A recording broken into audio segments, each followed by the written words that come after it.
Okay, so our last video we looked at NFL teams that are yet to win a Super Bowl, and that list is quite long, but then you have to look at the size of the league. It's a big league. Now we're going to cross the Pacific and we're going to look at the NRL. Now the league is smaller, but the list of teams yet to win a Premiership is 3. Out of a 17-team league currently, only 3 teams are yet to win the Grand Final. Now, out of this list, one team is an expansion team. We have to mention them, obviously. That's the Dolphins. And the other 2 are established sides that have been there for a while. Now, the Gold Coast Titans had 2 wooden spoons, never made the Grand Final, and the New Zealand Warriors have actually got a minor Premiership and 2 Grand Final appearances.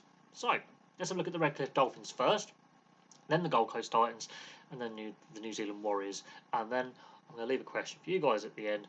Which of these 3 teams is most likely to win a Grand Final first? So the Redcliffe Dolphins entered the league as a playing entity last year. The Dolphins organisation goes back to 1947 in the Brisbane competition, but the Redcliffe Dolphins that we see in the NRL obviously were an expansion team, and they were granted their playing licence to begin last season, 2023. In their first season, the first half of the season went really well. They tailed off towards the end, and that was to do with squad depth and the origin period disrupting things, but they had a decent first season. As expansion teams go, not much was expected of them, and they're looking quite strong in this off-season. Going into this current season, they're looking like they've got a good bit of recruitment. They've strengthened the squad, and they look like a good bet to make the top 8. So the Dolphins, second season, let's see how they do. But we have to mention them because they get to win a Premiership, obviously. Then we get to the Gold Coast Titans. Now, they joined the league in 2008. Now, this is the latest in a series of attempts by Rugby League in Australia to get a team on the Gold Coast to be competitive. Now, the Gold Coast Titans have got 2 wooden spoons in there, 2011 and 2019. There's been off-field issues with this team at times, but at the moment they've got a very young, exciting squad. They've also got Des Hasler as their new coach. So they could be a very exciting team to watch this coming season. They could be people's dark horses this season. They've showed a lot of promise, then failed to deliver, but they have got 2 wooden spoons in there. They've never made a grand final. They've rarely made the top 8. Rarely.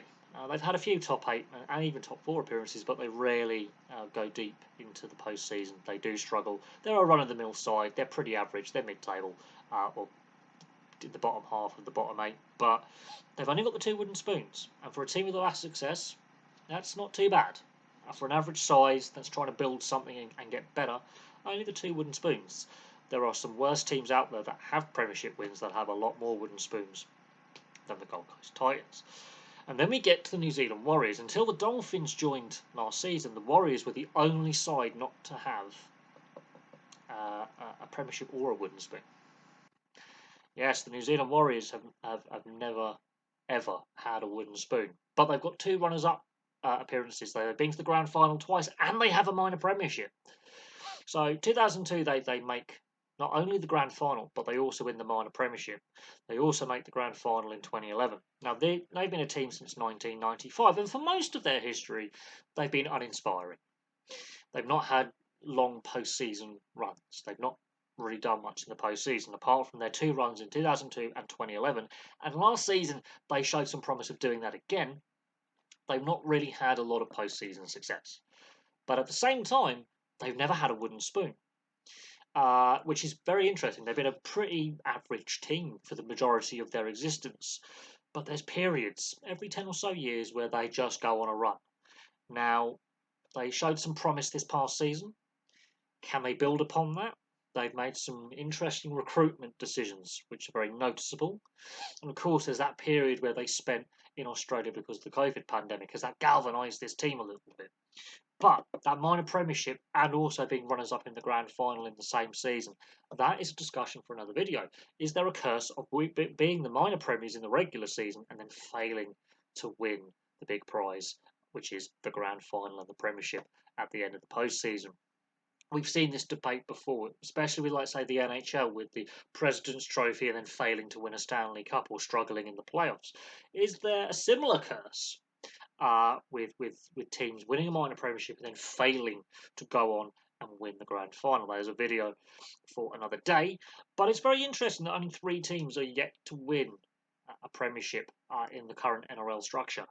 Now, There are many teams that have been part of the NRL in the past that have failed to win. All the New South Wales Rugby League, as it was once known, and then the ARL, as it was once known for a period during the Super League. Well, there is a load more teams apart from these three that have also failed to win a grand final, but they're now defunct, or they've dropped down to reserve grade or New South Wales or Queensland Cup. But the current active teams, only three.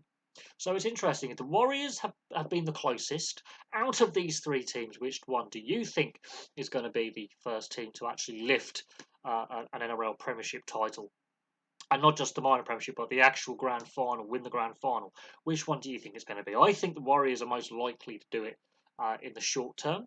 In the medium to long term, we'll have to see how the Dolphins as an expansion team build and grow themselves and grow that squad and grow their brand. And the Titans, they've got to have some success at some point. Look at the squad they currently have, that young, raw talent and a very strong forward pack and some very talented outside backs. They have Des Hasler. Could Des Hasler build something there in the medium to long term? So I think the Warriors are most likely to win a grand final out of these three first, but stranger things have happened. The Warriors have never had a wooden spoon either. They've been pretty much bang run of the mill team, apart from some good runs in the the earlier 2000s and 2010s. So there we go. Thank you very much for watching. Place your thoughts in the comment section below. Which team do you think out of these three will win an NRL Premiership first? I'm going for the Warriors, but we shall see. I might even put a poll on the channel about these three teams. So we'll see what channel viewers also think. But from me for now, thank you very much for watching, and I'll have some more content for you very, very soon.